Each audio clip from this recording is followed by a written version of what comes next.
Totally नारी विरोधी ये बीजेपी हो चुकी है। सरकार 2024 में भी सपना देख रही है कि वो आ जाएगी, लेकिन इनका चरित्र पूरा देश जान गया है। ये देश तुम्हारी झंडी से नहीं चलता है, ये तुम्हारे भाजपा की ना झंडी से चलता है। क्योंकि मैंने भी वोट दिया था कभी मोदी को, आज भी पिछले चुनाव में भी दिया था, लेकिन अब नहीं दूंगा। मैंने हजारों पत्र लिखे हैं, सुप्रीम कोर्ट से लेके और चीफ जस्टिस से लेके, जिलाधिकारी से लेके और एक से एक सरकार में बैठे नुमाइंदों तक। मैं इनको कहता हूँ कि ये संवैधानिक डकैत हैं, लुटेरे हैं, जो देश का खून चूसने का कार्य कर रहे हैं। देश को अब पुनः जो है क्रांतिकारियों की आवश्यकता है, भगत सिंह की आवश्यकता है, और हो सकता है कि यह आंदोलन आपको पुनः एक गांधी दे दे।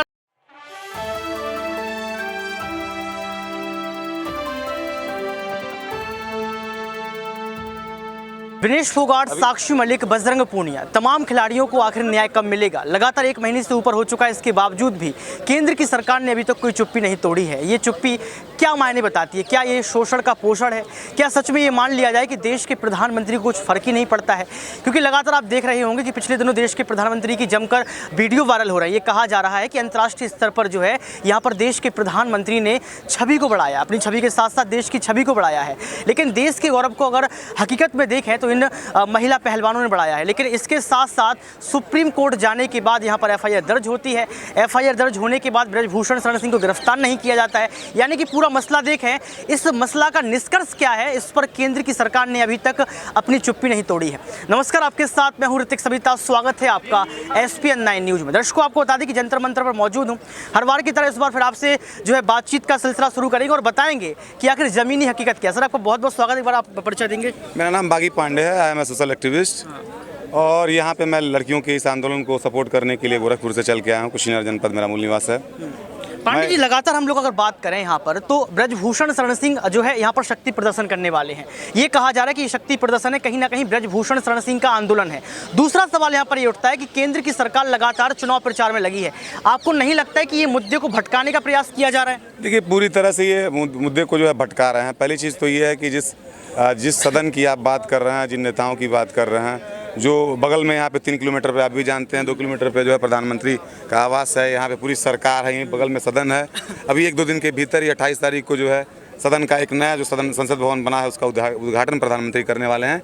इस समय विदेशों की यात्रा पे हैं, आजकल में आने भी वाले हैं।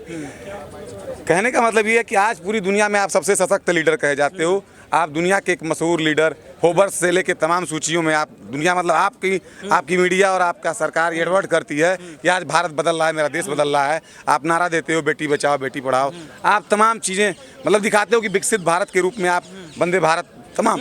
लेकिन आप यहाँ बगल में अभी बगल में आपके एकदम जस्ट बिसाइड यू यहाँ पे देश की जो महिला एथलीट हैं, जो इंटरनेशनल लेवल पे स्वर्ण पदक जीतने का कार्य किए हैं, जो इस देश की मिट्टी से पैदा हुई हैं, इस देश की मिट्टी को उन्होंने अपने रक्त में ढाला है, इस शरीर को ब्रह्मचर्य से तमाम प्रैक्टिस करके और इस देश के लिए लड़ के पहलवानी करके और वहाँ तक देश की प्रतिभा को, और उनके साथ मामला होता है।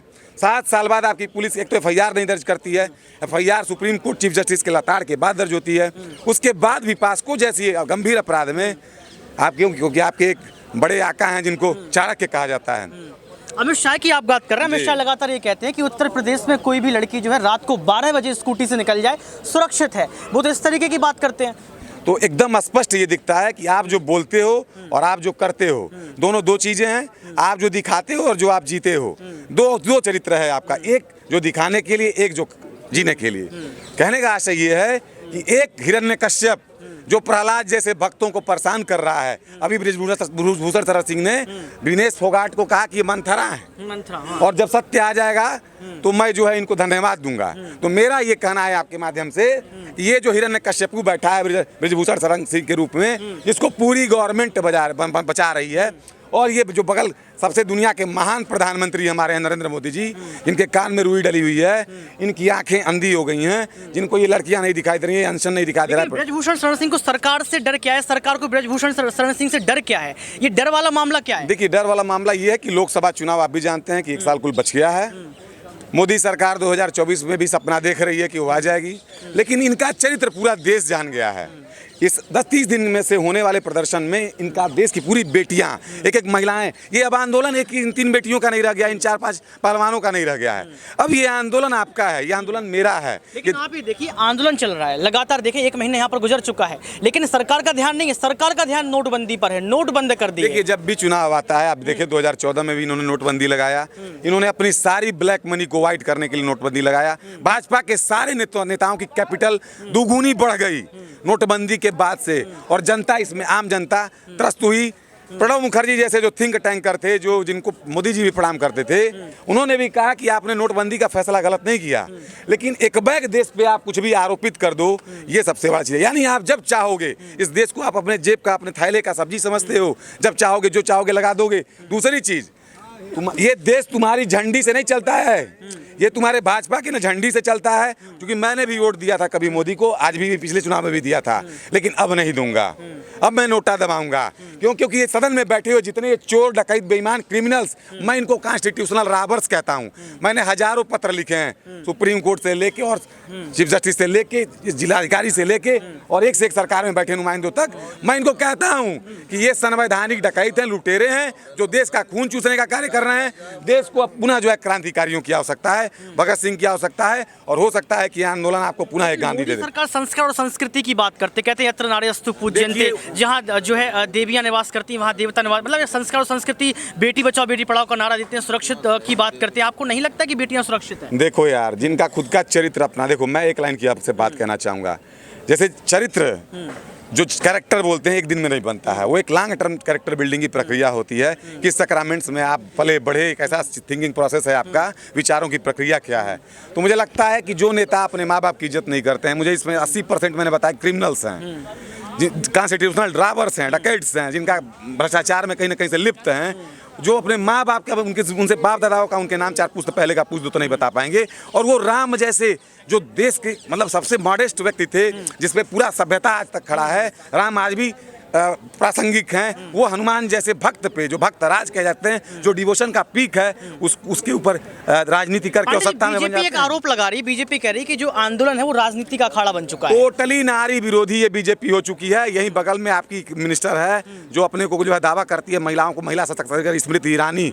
अब इसका पूरा असलियत तो बहुत सारी चीजें हैं कि कौन कितना दावा करता है, क्या कह रहा है, लेकिन कहने का सही है, क्या उसको नहीं दिख रहा है कि देश की बेटियां यहाँ खड़ी हैं और उसको आना चाहिए, समर्थन देना चाहिए? क्या यहाँ दिल्ली में बैठी हुई है जो आपका ये चोर बैठा है केजरीवाल, ये जो भ्रष्टाचार में शराब माफिया, शराब बेच के, मैं एक लाइन में हमेशा कहता हूँ कि मोदी का चरित्र और जो वो जीते हैं और जो वो बोलते हैं, दोनों दिखावा है। क्यों? क्योंकि गांधी के देश में आप शराब, देश को शराब का बाजार बना दिए हैं।